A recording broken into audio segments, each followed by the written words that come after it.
Salut, alors je voulais partager ça avec toi. Je voudrais répondre plus particulièrement à la question de Clément vis-à-vis de l'immigration ici au Québec.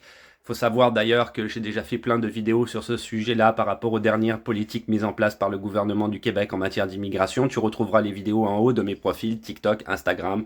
Tu trouveras des vidéos également sur YouTube, c'est les mêmes. La question de Clément est très simple, et elle est même très sensée, je te dirais, c'est pourquoi est-ce que d'un côté, le Québec souffre d'une pénurie de main-d'œuvre très importante, et à côté de ça, les procédures d'immigration sont hyper compliquées, voire même quasiment fermées. Alors tout ça est politique. Il faut te dire que le parti qui est au pouvoir en ce moment, soit la CAQ, Coalition Avenir Québec, a décidé de fermer les portes à l'immigration. Mais attention, c'est un peu insidieux. C'est-à-dire que d'un certain côté, ils ont décidé de diminuer les quotas au niveau de la résidence permanente. On appelle ça fermé parce qu'il y a très peu de monde, très peu de monde. Les chiffres sont vraiment très bas. Je t'invite à aller regarder les vidéos que j'avais faites sur le sujet en détail. En matière de résidence permanente, tu es quasiment sûr finalement de ne pas l'obtenir en étant sur le territoire. Alors pourquoi je dis ça? C'est parce qu'on a énormément de travailleurs temporaires, d'accord? Et les travailleurs temporaires, évidemment, ils veulent rester sur le territoire, donc ils vont appliquer pour la résidence permanente. Sauf que les travailleurs temporaires qui sont à hauteur de 200 000, j'en avais parlé dans une des dernières vidéos, ce chiffre-là, lui, va être maintenu. Donc si la résidence permanente baisse, les travailleurs temporaires, eux, vont être maintenus. Pourquoi? Parce qu'ils favorisent l'économie locale ici au Québec. Un travailleur temporaire ne coûte rien à l'État en termes d'avantages sociaux, c'est-à-dire que toi, en tant que travailleur, tu n'as absolument aucun droit, ou presque aucun droit, t'as pas le droit au chômage, t'as pas le droit, il y a beaucoup de choses auxquelles t'as pas le droit, d'accord.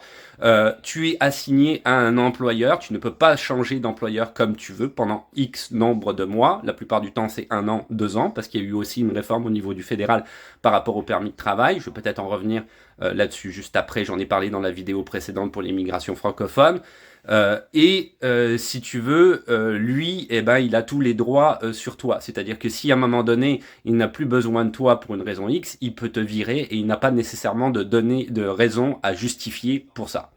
Donc la plupart du temps, l'objectif, si tu veux, des travailleurs temporaires, avant qu'il y ait ces différentes politiques mises en place par le gouvernement du Québec, sur quoi je vais revenir dans 2 secondes, c'était d'obtenir la résidence permanente. Donc je viens ici, je sacrifie 1 an de ma vie à travailler pour Monsieur X dans une région que je n'aime pas tant que ça, mais je peux faire ensuite mon processus de demande de résidence permanente qui prend à peu près en général 1 année encore davantage. Donc ça te demande 2 ans en permis de travail fermé, permis de travail temporaire, pour obtenir la résidence permanente et faire finalement ce que je veux, travailler pour qui je veux, aller m'installer dans la région que je veux au Québec. Sauf que récemment, le ministre de l'Immigration, M. Roberge, et son gouvernement ont décidé d'abolir le PEC, le programme de l'expérience québécoise.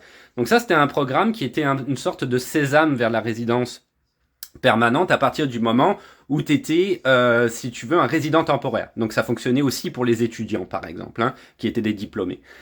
Ça, ils l'ont aboli, ils l'ont fermé du jour au lendemain. Donc ça veut dire que les gens qui étaient sur le point d'aller dans ce programme-là se sont retrouvés à être obligés à aller vers l'autre programme, qui est le programme de sélection des travailleurs qualifiés. Dans son terme, il y a sélection, donc c'est pas au hasard. Le gouvernement du Québec choisit ceux qui restent et ceux qui ne restent pas. C'est comme ça que ça marche.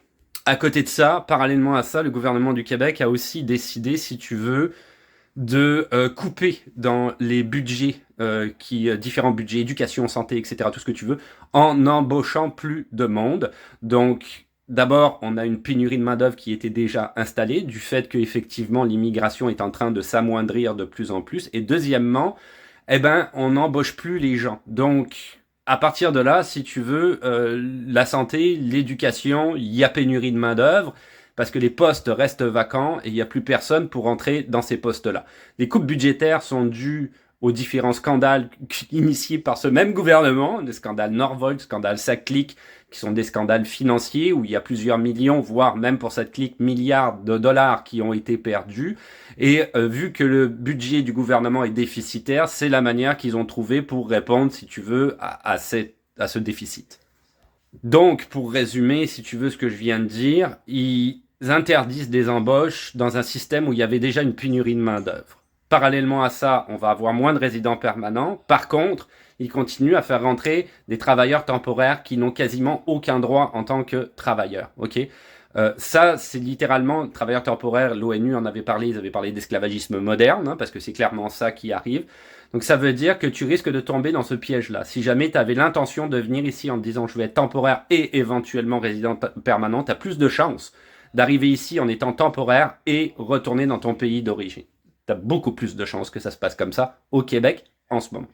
Je terminerai avec mon point de vue. Si tu me demandes mon point de vue, j'en avais parlé dernièrement, je pense que ça ressemble à ICE, ce qu'il y a aux États-Unis, mais de manière plus édulcorée. C'est-à-dire qu'effectivement, on n'a pas des gens armés qui viennent t'enlever chez toi. Par contre, au niveau de la procédure, c'est un petit peu la même chose. Tu viens ici, tu es travailleur temporaire et on te somme de quitter ensuite le territoire. C'est très compliqué, si tu veux, de pouvoir rester au Québec une fois qu'on t'a utilisé. C'est le terme que j'emploierais. Je terminerai là-dessus. Beaucoup de gens disent oui, mais de toute façon, tu peux essayer de t'implanter ici au Québec et ensuite aller demander la résidence permanente ailleurs au Canada. Ce n'est pas possible de faire ça, ou il y a des exceptions, mais c'est vraiment des exceptions, parce que le Québec gère sa propre immigration depuis 1991. Le Canada fournit certains permis de travail, mais c'est le Québec qui décide à qui il les donne. Donc, tu ne peux pas, si tu veux changer de province, si tu changes de province, le gouvernement fédéral va dire à ce moment-là, oui, mais vous avez déjà entamé des procédures d'immigration au Québec, vous devez les terminer au Québec. Donc, quand tu es au Québec, c'est un gros problème. J'invite les gens à ne pas immigrer au Québec en ce moment et à choisir, comme je l'ai dit dans la dernière vidéo avec ce qui se passe vis-à-vis de la ministre de l'immigration ici au Canada qui essaye de favoriser l'immigration francophone partout au Canada, d'aller essayer d'immigrer si vous voulez immigrer au Canada dans une autre province que le Québec. Le Québec, en ce moment, il fait pas bon vivre, ok?